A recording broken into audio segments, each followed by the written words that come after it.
Atuação dos espíritos malignos. Nem é preciso dizer que tudo o que existe no universo se move por meio da lei espírito, precede a matéria. Esse movimento ocorre primeiramente no mundo espiritual e depois é projetado no mundo material, mais cedo ou mais tarde, dependendo da amplitude dos mesmos.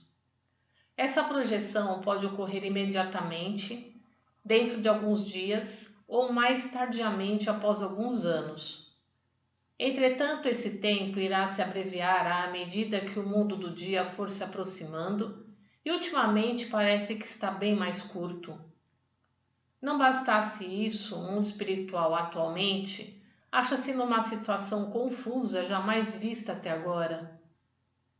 Da mesma forma, o fato de as transformações serem intensas evidenciam claramente o fim do mundo. Intensificação da atuação dos espíritos malignos. Atualmente é notável a atuação desesperada dos espíritos malignos. Eles exerceram grande influência durante milhares de anos. À medida que sua derrota se aproxima, debatem-se desesperadamente, atuando com uma violência cada vez maior. Os espíritos malignos possuem chefes, e os que hoje estão mais atuando são o dragão vermelho e o dragão preto, cujas legiões chegam a somar cerca de 1 bilhão de integrantes. Entre eles também há classes, superior, média e inferior, e suas funções são determinadas de acordo com elas.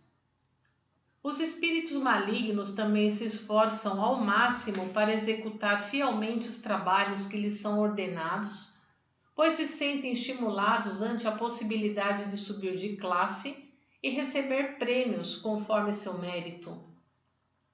Os chefes emitem ordens detalhadas do quartel-general onde se encontram assentados.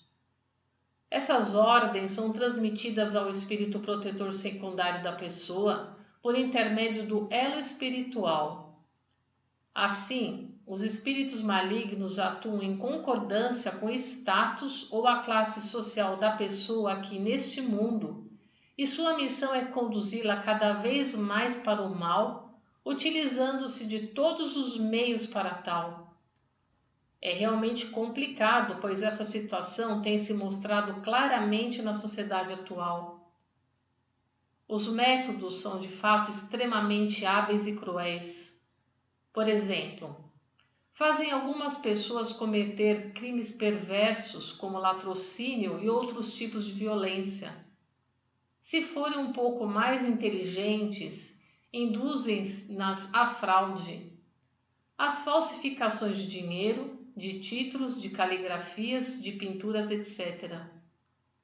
Além disso, divertem-se fazendo com que as pessoas cometam adultério e pratiquem o aliciamento e o sequestro de mulheres e crianças.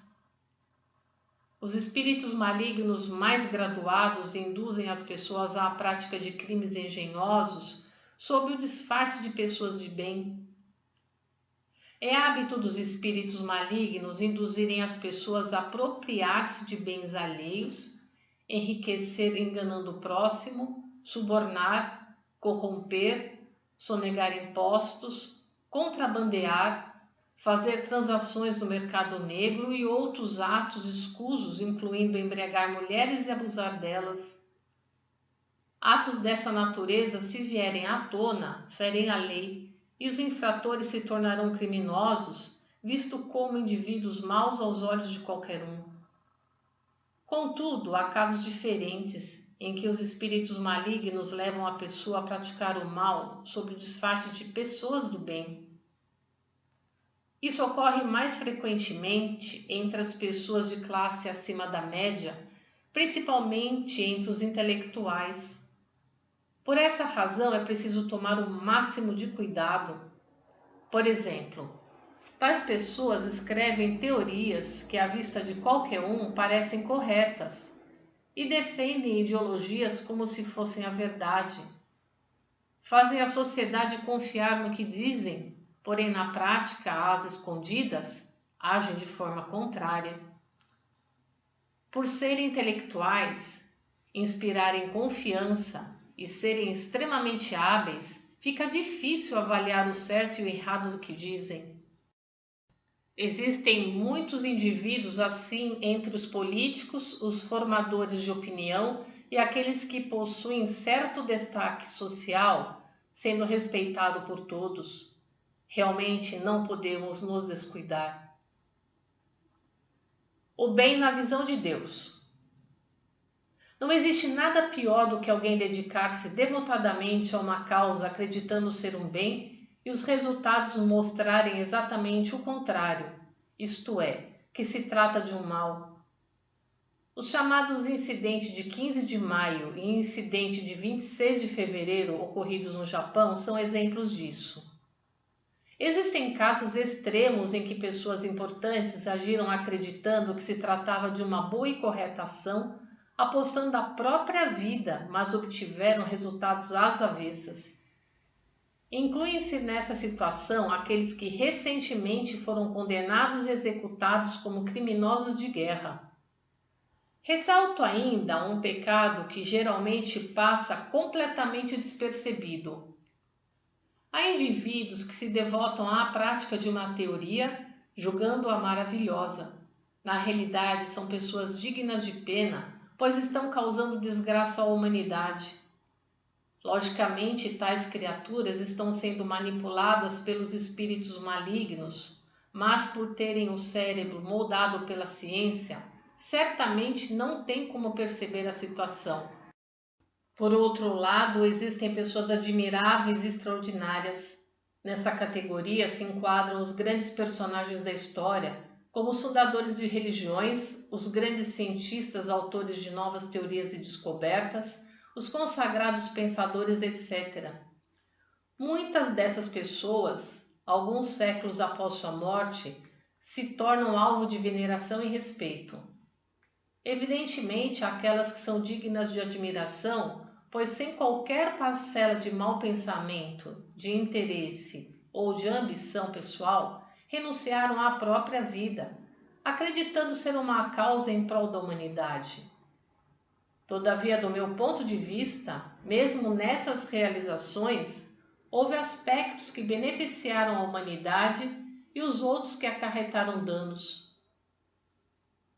Por esse motivo, a meu ver, não são poucos os casos em que é impossível determinar méritos ou deméritos. Não resta dúvida de que tais pessoas não têm o menor pensamento maligno, mas pode acontecer que suas realizações sejam úteis até certa época, e depois disso venham a se tornar prejudiciais e sem valor. Isso também pode ocorrer com cientistas e religiosos.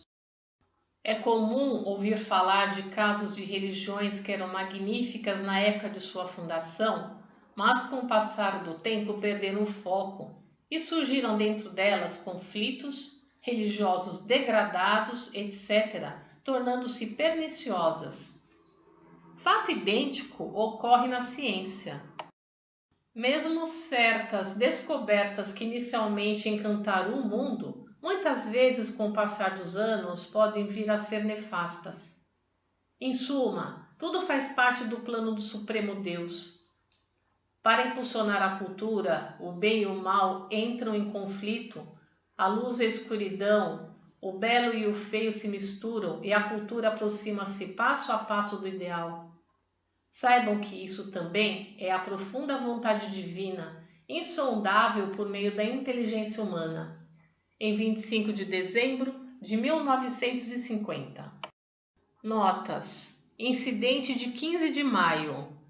No dia 15 de maio de 1932, jovens oficiais da Marinha Japonesa assassinaram o então primeiro-ministro Tsuyoshi Inukai, que havia aceito as restrições sobre o número de integrantes desta força militar. Incidente de 26 de fevereiro.